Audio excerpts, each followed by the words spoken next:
बिस्मिल्लाहिर्रहमानिर्रहीम। Welcome to kitchen with Anshula. आज मैं आपको बनाना सिखा रही हूँ लबनानी कबाब, जिसको बहुत आसान है। इसको आप रमज़ान के लिए भी बना के रख सकते हैं, ये फ्रीज़ हो सकते हैं बहुत आसानी से। मैं आपको बताती हूँ कि इसके लिए हमें क्या क्या चीज़ें चाहिए होंगी। मैंने लिया है हाफ़ kg चिकन। इसको मैंने वो बॉयल करके इस तरह से रेशे कर लिए हैं। 1 टीस्पून नमक है, half tea spoon chaat masala है और 8 से 10 हरी मिर्चें हैं जिसको मैंने पीस लिया है बिल्कुल थोड़ा सा पानी डाल के। ये स्पैगेटी है, इसको भी बॉईल कर ली है और बॉईल करके हमने इसको रख लिया है। जितना हाफ़ kg ये चिकन था तो हमने आधा पैकेट ही हमने स्पैगेटी ली है। मटर लिए हैं, इस मटर को भी मैंने बॉईल कर लिया है ताकि ये हमें आसानी रहे। अब इसको किस तरीके से हम बनाएंगे ये मैं आपको बताती हूँ। ये मैंने एक बाउल लिया है क्योंकि ये स्पैगेटी बहुत सारी है तो हमें थोड़ा बड़ा बाउल लेना पड़ेगा। इसमें हम डालेंगे स्पैगेटी को। ये बॉयल हुई हुई है, थोड़ी गर्म नहीं होनी चाहिए, बिल्कुल ठंडी होनी चाहिए क्योंकि गर्म होगी तो फिर आपको मिक्स करने में प्रॉब्लम होगी। ये इस तरीके से हम पहले सारी स्पैगेटी डाल लेंगे। अगर आपको ज़्यादा लगे तो आप थोड़ा छोड़ भी सकते हैं, स्पैगेटी कम भी कर सकते हैं। इसमें डालेंगे हम ये चिकन भी इसमें डाल दिया है। अब इसमें डालेंगे हरी मिर्चें जो हमने पीसी थी। हरी मिर्चें थोड़ी ज़्यादा डालेंगे क्योंकि हरी मिर्चें जितनी ज़्यादा होती हैं उससे इतना अच्छा टेस्ट आता है। अगर आप हरी मिर्चें कम खाना चाहें, मतलब आपको ज़्यादा मिर्चें नहीं पसंद, तो आप इसमें कम भी डाल सकते हैं, लेकिन ज़्यादा डालने से इसका ज़्यादा अच्छा टेस्ट आता है, तो इसलिए मैं थोड़ी ज़्यादा डाल रही हूँ। इसमें डालूँगी नमक और ये चाट मसाला और मटर डालूँगी। मटर डाल के मटर को जो है हम थोड़ा सा इस तरीके से हाथ से मैश कर लेंगे ताकि कुछ साबुत रहें और कुछ इस तरीके से मैश हो जाए तो वो ज़्यादा अच्छा टेस्ट आएगा। तो हम इसको मैश कर लेंगे और फिर मैश करके फिर इसमें डालते हैं।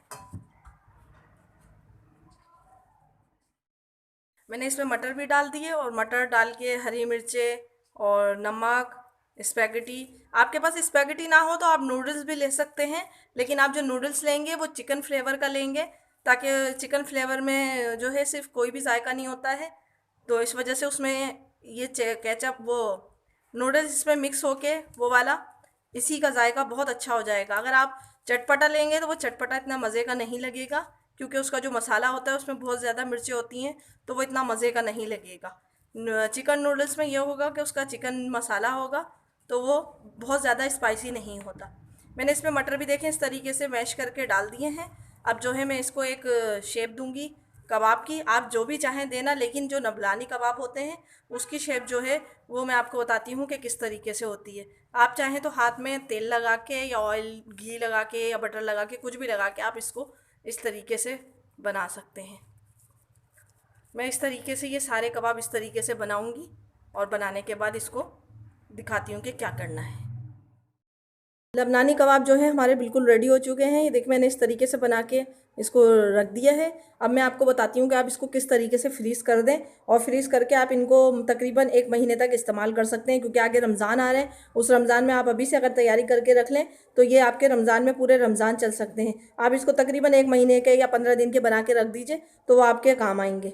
अब मैं इसके लिए जो मैंने लिया है, जो मैं कोट करूँगी, वो मैंने लिया है अंडा, इसको फेंट लिया है, और ये ब्रेड क्रम्स। अब मैं इस ब्रेड क्रम्स में ये इस तरीके से एक ट्रे लिए, उस ट्रे में मैंने थैली बिछा ली है, जो होती है थैलियाँ, उसको मैंने काट के, अगर आपके पास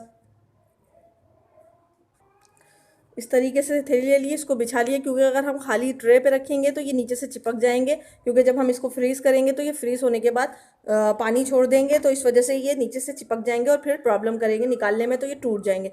अब मैं एक ये लबनानी कबाब लूँगी, इसको इस तरीके से जो है अंडे में डिप करूँगी, अंडे में पूरा कोट कर देंगे ताकि ये अच्छी तरीके से कोट हो जाए। फिर इस तरीके से इसमें से निकाल के और इसको ब्रेड में कोट कर लेंगे।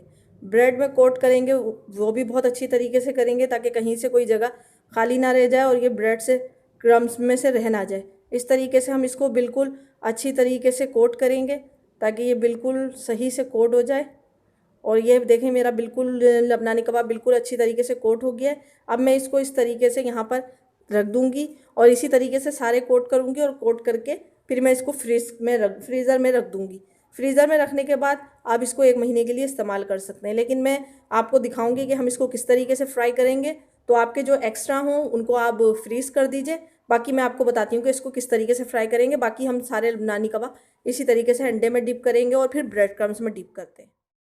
से मैंने सारे बना के और इस तरह रख दिए हैं। आप इसको फ्रीज कर दें 15 दिन तक के आपके लिए, बल्कि इतने थोड़े से हैं तो ये शायद 2 दिन भी ना चलें, क्योंकि बच्चे इतने शौक से खाएंगे। तो आप इसको ज़रूर बनाएं, और इसको अगर आप ताज़े भी बना रहे हैं तो इसको कम से कम 10 से 15 मिनट के लिए फ्रीज़र में या फ्रिज में रख दें, ताकि ये जो ब्रेड क्रम्स और अंडा है वो अच्छी तरीके से इसमें कोड हो जाए और फिर हमें फ्राई करने में आसानी हो। तो मैं तकरीबन अभी इसको 10 से 15 मिनट के लिए रख दूंगी, ताकि फिर मैं इसको फ्राई करूं।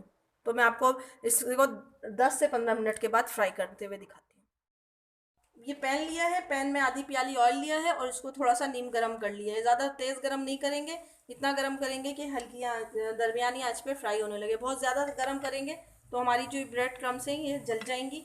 वैसे तो अंदर का सब कुछ पका हुआ है, लेकिन फिर भी अगर ये दरमियानी आंच पे आप इसको फ्राई करेंगे तो बहुत अच्छा रहेगा और ये इसका रिज़ल्ट भी अच्छा आएगा।